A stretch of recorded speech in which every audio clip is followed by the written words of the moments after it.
ഉസ്താദേ ദുആയിരിക്കണം കമന്റിലൂടെ എഴുതിയിട്ടുണ്ടായിരുന്നു. ഉസ്താദേ ഇബ്ലീസിന്റെ ശർറിൽ നിന്ന് രക്ഷപ്പെടാൻ എനിക്കൊരു അമൽ പറഞ്ഞു തരുമോ? മനസ്സിലാക്കണം. ഇബ്ലീസിന്റെ ശർറ് കളയാൻ, ഇബ്ലീസിന്റെ ഒരു പൈശാചിക ബുദ്ധിമുട്ടിൽ നിന്ന് മാറാൻ ഞാൻ നിങ്ങൾക്ക് ഒരു അമൽ പറഞ്ഞു തരാം. അത് ആയത്തുൽ കുർസിയാണ്. ഇതിന്റെ ഏറ്റവും വലിയ രസം എന്താണെന്നറിയോ? ഈ ആയത്തുൽ കുർസി പറഞ്ഞു കൊടുത്തത് ഇബ്ലീസ് തന്നെയാണ്. എനിക്ക് ആയത്തുൽ കുർസിനെ പേടിയാന്നുള്ളത് പറഞ്ഞു കൊടുത്താരാണ്? ഇബ്ലീസ് തന്നെയാണ്.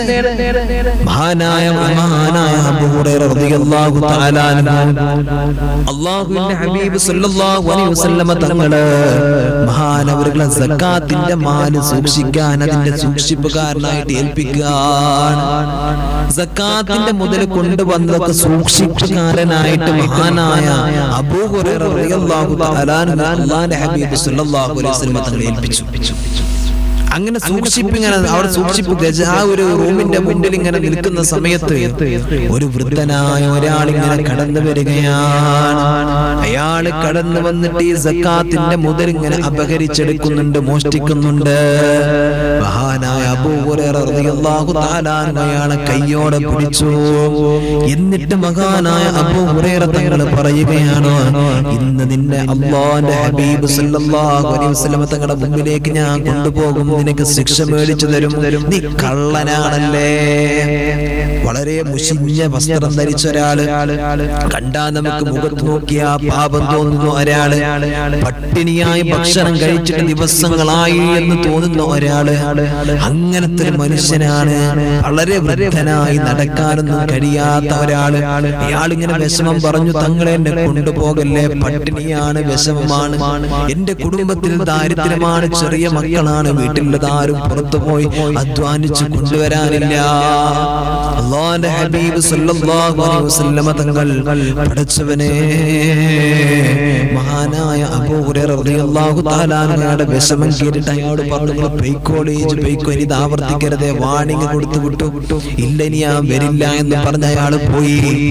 അബൂ ഹുറൈറ തങ്ങൾ പള്ളിയിലേക്ക് നിസ്കരിക്കാൻ വേണ്ടി പോയ സമയത്ത് അല്ലാഹുവിന്റെ ഹബീബ് സല്ലല്ലാഹു അലൈഹി വസല്ലമ തങ്ങളോട് ഈ വിവരം മുത്തുനബി അന്വേഷിക്കുകയാണ്. ഒരാൾ അവിടെ വന്നില്ലേ? അബൂ ഹുറൈറ തങ്ങൾ പറഞ്ഞു, നബിയെ വന്നത് ഇങ്ങനെ ഒരു സംഭവം ഉണ്ടായി. റസൂലുള്ളാഹി സ്വല്ലല്ലാഹു അലൈഹി വസല്ലം തങ്ങള് പടച്ചവനെ പുഞ്ചിരിക്കുകയാണ്. മനസ്സിലാക്കണം. അല്ലാഹുവിന്റെ ഹബീബ് സല്ലല്ലാഹു അലൈഹി വസല്ലം തങ്ങളുടെ മുമ്പിൽ അബൂ ഹുറൈറ തങ്ങൾ വീണ്ടും അങ്ങോട്ട് തന്നെ കാവൽ നിൽക്കാൻ ഏൽപ്പിച്ച കാര്യമില്ല, അവിടെ പോയി. വീണ്ടും ഇതേപോലെ തന്നെ ഇയാള് കടന്നു വന്നിട്ട് വീണ്ടും അപഹരിക്കാൻ തുടങ്ങി. പഠിച്ചവനെ അയാൾ അവിടെ നിന്ന് ഇങ്ങനെ കട്ടെടുക്കുന്നുണ്ട്. അല്ലാഹുവിന്റെ റസൂൽ സല്ലല്ലാഹു അലൈഹി വസല്ലം തങ്ങൾ ഇത് അറിയുന്നുണ്ട്. അബൂ ഹുറൈറ റളിയല്ലാഹു തആല അൻഹു മുൻപിൽ വീണ്ടും അയാൾ വിഷമം കൊണ്ടാണ്, പട്ടിണി കൊണ്ടാണ്, ദാരിദ്ര്യം പറഞ്ഞ് അവിടെ നിന്ന് രക്ഷപ്പെട്ടു പോയി. അയാൾ വെറുതെ വിട്ടു. മുത്തുനബി സല്ലല്ലാഹു അലൈഹി വസല്ലം തങ്ങളുടെ മുമ്പിലേക്ക് അബൂ ഹുറൈറ തങ്ങൾ വന്നപ്പോൾ ചോദിച്ചു, ഇന്നും മോ വന്നില്ലേ? അല്ലാഹ് അബൂ ഹുറൈറ തങ്ങൾ പ്രശ്നം ഇതൊക്കെ റസൂലുള്ള അറിയുന്നുണ്ടല്ലേ? റസൂലുള്ള അറിയുന്നുണ്ട്, വഹി എത്തുന്നുണ്ട് റസൂലുള്ളാഹിക്ക്. അല്ലാഹുവിന്റെ ഹബീബ് സല്ലല്ലാഹു അലൈഹി വസല്ലം തങ്ങളുടെ മുമ്പിൽ നിന്ന് വീണ്ടും അബൂ ഹുറൈറ തങ്ങൾ പോവാൻ മൂന്നാമത്തെ ദിവസവും അയാൾ കടന്നു വരികയാണ്. എന്നിട്ട് ഇങ്ങനെ പളങ്ങി വന്നിട്ട് കക്കാൻ വേണ്ടി വരുന്നുണ്ട്. അല്ലാഹുവിന്റെ ഹബീബ് സല്ലല്ലാഹു അലൈഹി വസല്ലം തങ്ങളുടെ സ്വഹാബിയായ അബൂ ഹുറൈറ റളിയല്ലാഹു തആല അൻഹു ഇയാളെ പിടിച്ചിട്ട് പറയുന്നു, നിനക്ക് ചാൻസ് ഇല്ല, ഇനി ഒരിക്കലും തന്നെ ഇവിടുന്ന് ഓരോന്ന് പറഞ്ഞു നിന്നെ ഞാൻ വിടില്ല. ഇന്ന് നിന്നെ അല്ലാഹുവിന്റെ ഹബീബ് സല്ലല്ലാഹു അലൈഹി വസല്ലം തങ്ങളുടെ മുമ്പിലേക്ക് ഞാൻ കൊണ്ടുപോകും. ഇന്ന് എനിക്ക് ഇവിടുന്ന് രക്ഷപ്പെടാൻ കഴിയൂല. അയാൾ കുറെ കാരണം പറഞ്ഞു. നേരത്തെ പറഞ്ഞ പോലെ തന്നെ കാരണം അബൂ ഹുറൈറ തങ്ങളെ വിടാനൊരു ചാൻസ് ഇല്ല എന്ന് മനസ്സിലായി. അബൂ ഹുറൈറ റളിയല്ലാഹു തആല അൻഹു അവിടുന്ന് പടച്ച റബ്ബേ, അല്ലാഹുവിന്റെ റസൂലിന്റെ മുമ്പിലേക്ക് കൊണ്ടുപോകുമെന്ന് ഉറപ്പായപ്പോൾ ആ മനുഷ്യൻ അവിടുന്ന് പറയുന്നു, നിങ്ങൾക്ക് ഞാനൊരു ഇൽമു പറഞ്ഞു തരാം, ആ ഇൽമു പറഞ്ഞു തന്നാ നിങ്ങൾ എന്നെ വിടുമോ? ഒരറിവ് ഞാൻ നിങ്ങൾക്ക് പറഞ്ഞു തരാം, ആ അറിവ് പറഞ്ഞു തന്നാൽ നിങ്ങൾ എന്നെ വിടണേന്ന് പറഞ്ഞു. സ്വഹാബത്തിന് എങ്ങനെയായിരുന്നു അറിയോ? അറിവ് ഇൽമ കിട്ടാന്ന് കേട്ടാൽ അത് ആത്മാർത്ഥമായിട്ട് സ്വഹാബത്ത് ഏറ്റെടുക്കുമായിരുന്നു. അതിന്റെ അത്രക്ക് വേറെ ഒന്നും സ്വഹാബത്തിനില്ല.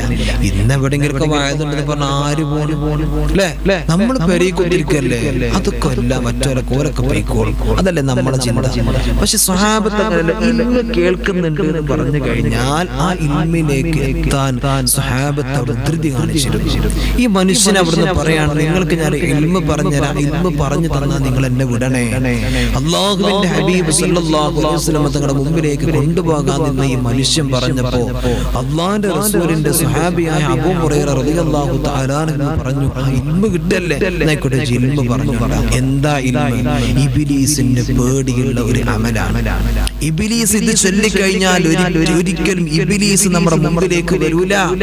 അങ്ങനത്തെ ഒരു അമൽ ഞാൻ നിങ്ങൾക്ക് പറഞ്ഞു തരാം. അല്ലാഹുവിന്റെ പ്രവാചകർ സല്ലല്ലാഹു അലൈഹി വസല്ലം തങ്ങളുടെ സ്വഹാബിയായ അബൂ ഹുറൈറ റളിയല്ലാഹു തആല അൻഹു പഠിച്ചനെ ഇൽമ കിട്ടല്ലേ, ഇൽമ കിട്ടല്ലേ, ഇബ്ലീസിന്റെ പേടിയുള്ള അമലേതാണ്. അവിടുന്ന് മനുഷ്യങ്ങനെ പറഞ്ഞു കൊടുക്കാണ്, നിങ്ങൾ ആയത്തുൽ കുർസി പാരായണം ചെയ്യണം. എപ്പോഴും ആയത്തുൽ കുർസി പാരായണം ചെയ്യാ. ഒരു തെറ്റിലേക്ക് തോന്നിക്കഴിഞ്ഞാൽ അവിടെ നിന്നൊന്ന് ആയത്തുൽ കുർസി പാരായണം ചെയ്യാൻ എല്ലാ ശർറും അല്ലാഹു തആല മാറ്റി തരുന്നതാണ്. എല്ലാ ശർറും അല്ലാഹു മാറ്റി തരുന്നതാണ്. നിങ്ങൾക്ക് ആയത്തുൽ കുർസി പതിവാക്കിയാൽ മതി. ഇത് മനുഷ്യൻ പറഞ്ഞു കൊടുത്തു. മനുഷ്യൻ അബൂ ഹുറൈറ തങ്ങളെ വിട്ടു. അങ്ങനെ അതാ മുത്തുനബി സല്ലല്ലാഹു അലൈഹി വസല്ലം തങ്ങളുടെ മുമ്പിലേക്ക് കടന്നു വന്ന അബൂ ഹുറൈറ റളിയല്ലാഹു തആല അൻഹുവിനോട് അല്ലാഹുവിന്റെ ഹബീബ് സല്ലല്ലാഹു അലൈഹി വസല്ലം തങ്ങൾ ചോദിക്കുന്നു, അബൂ ഹുറൈറ ഇന്നും അവൻ വന്നിരുന്നു അല്ലേ? അല്ലാഹുവിന്റെ ഹബീബ് സല്ലല്ലാഹു അലൈഹി വസല്ലം തങ്ങളോട് പറയുന്നു, ഞാൻ അവനെ പിടിച്ചു കൊണ്ടുവരാൻ വേണ്ടി നിന്നപ്പോൾ അവൻ എനിക്കൊരു ഇൽമ പറഞ്ഞു തന്നല്ലോ. ഇത് ഇബ്ലീസിന്റെ ഏറ്റവും പേടിയുള്ള ഇബ്ലീസിന്റെ ശർറിൽ നിന്ന് അവിടുന്ന് കാവല് ലഭിക്കുന്ന, ഇത് ഓതിക്കഴിഞ്ഞാൽ ഇബ്ലീസ് ശരീരത്തിലുണ്ടെങ്കിൽ ചുറ്റുഭാഗത്തുണ്ടെങ്കിൽ അവൻ പായുമെന്ന് ഓടിപ്പോകുമെന്ന് ഓർമ്മപ്പെടുത്തിയ ഒരു അമലാണ്. നമ്മുടെ ശരീരത്തിനകത്തേക്ക് ഇബ്ലീസിന് കടക്കാൻ കഴിയാത്തൊരു അമലാണ്. ഇങ്ങനത്തെ ഒരു അമലാണ് എനിക്ക് ആ മനുഷ്യൻ പറഞ്ഞു തന്നിട്ടുള്ളത്. അല്ലാഹുവിന്റെ ഹബീബ് സല്ലല്ലാഹു അലൈഹി വസല്ലം തങ്ങൾ പറഞ്ഞു, അവൻ പറഞ്ഞത് ശരിയാണ് കേട്ടോ. ഇത് ആയത്തുൽ കുർസി ചോദിക്കഴിഞ്ഞാൽ ഒരിക്കലും പിന്നെ ഇബ്ലീസ് വരൂല. മാത്രമല്ല അത് ആരാണെന്നറിയോ? ലഅനത്താക്കപ്പെട്ട ഇബ്ലീസ് തന്നെയായിരുന്നു അബൂ ഹുറൈറ. അവൻ നിന്നെ പരീക്ഷിക്കാൻ വേണ്ടി വന്നതാണ്. പടച്ചോനെ, ആരാ വന്നത്? ഇബ്ലീസ്. മനുഷ്യരൂപത്തില് കക്കാൻ വേണ്ടി വന്നതാണ് ഇബ്ലീസ്. എന്നിട്ട് എന്താണ് പറഞ്ഞു കൊടുത്തത്? എന്താണ്? ഇബ്ലീസിന്റെ പേടിയുള്ള ഒരു സംഭവം. കാരണം റസൂലുള്ളാഹിന്റെ മുമ്പ് വന്ന ഓന്റെ കോലം മാറൂലേ? ഓൻ പഴയ ഓൻ ഇബ്ലീസിന്റെ കോലായിട്ട് മാറൂലേ? റസൂലുള്ളാഹിന്റെ മുമ്പ് ഇബ്ലീസിന് വരാൻ കഴിയോ? അടുത്തേക്ക് റസൂലുള്ളാഹിന്റെ അടുത്തേക്ക് വരാൻ കഴിയോ? എവിടെയെങ്കിലും എന്നിട്ട് ഇങ്ങനെ ഒഴിഞ്ഞു നോക്കേണ്ട ആരെങ്കിലൊക്കെ വിടുക. അബൂജഹലിനെ വിടുക, അബൂ ലഹബിനെ വിടുക, മറ്റൊരു ശത്രുക്കളെ വിടുക. നല്ലായിരുന്നു ഇബ്ലീസിന്റെ പണി. ഇബ്ലീസിന് ഇങ്ങോട്ട് മുത്തുനബിന്റെ അടുത്ത് കയറാൻ പറ്റും? മുത്തുനബിന്റെ അടുത്ത് കൊണ്ടുപോകുന്ന പറഞ്ഞപ്പോ ഇബ്ലീസിന്റെ പേടിയായി. ഇബ്ലീസ് പറഞ്ഞു, ഞാൻ ഇൽമ പറഞ്ഞുതരാം, ഇതിനെ കൊണ്ടുപോവല്ലേ പറഞ്ഞു കൊടുത്തുന്ന ഇബ്ലീസിന്റെ പേടിയുള്ള ഏറ്റവും വലിയ അമലാണ്. നമ്മൾ പതിവാക്കി ആയത്തുൽ കുർസിന്റെ അത്രയ്ക്ക് ഇബ്ലീസിന്റെ പേടില്ല വേറൊന്നുമില്ല. ആത്മാർത്ഥമായിട്ട് ഇരുന്ന അക്ഷരങ്ങളൊക്കെ ശ്രദ്ധിച്ച്, വിശുദ്ധ ഖുർആനല്ലേ ശ്രദ്ധിച്ചിരുന്നിട്ട് നമ്മൾ ഓതിയാൽ, വഖഫുകളൊക്കെ ശ്രദ്ധിച്ച് ഓതിയാൽ, അതുകളൊക്കെ ശ്രദ്ധിച്ച് ഓതിയാൽ ഇബ്ലീസ് നമ്മുടെ അടുത്ത് പോലും വരില്ലെന്ന് അല്ലാഹുവിന്റെ ഹബീബ് നബി മുഹമ്മദ് മുസ്തഫ സല്ലല്ലാഹു അലൈഹി വസല്ലം പറഞ്ഞത് ശരിയാ. അത് കറക്റ്റ് ആണ്. അത് നബി സല്ലല്ലാഹു അലൈഹി വസല്ലം പറഞ്ഞത്. അതുകൊണ്ട് ഇബ്ലീസിന്റെ ശർറിൽ നിന്ന് കാക്കണം, ശർറിൽ നിന്ന് അകപ്പെടാതെ ആ ശർറിനെ തൊട്ട് കാവൽ ലഭിക്കുന്ന അമല് ചോദിച്ച ഒരു പിന്നെ കമന്റ് ഞാൻ കണ്ടു. ഇൻഷാ അല്ലാഹ് അതിന്റെ അടിസ്ഥാനത്തിലാണ് ഞാൻ ഈ വീഡിയോ ചെയ്തത്. ഈ നിങ്ങളിലേക്ക് ഇൻഷാ അല്ലാഹ് ഈ ഒരു അമല് ഞാൻ എത്തിക്കുന്നത്. അല്ലാഹു തആല പതിവാക്കാൻ അല്ലാഹു തൗഫീഖ് നൽകട്ടെ. ആ ശർറിൽ നിന്ന് അല്ലാഹു കാത്ത് രക്ഷിക്കട്ടെ. ഇൻഷാ അല്ലാഹ് ആയത്തുൽ കുർസി പതിവാക്കി പോയിട്ടോ. അല്ലാഹു കബൂലാക്കട്ടെ. ബിസ്മില്ലാഹ്.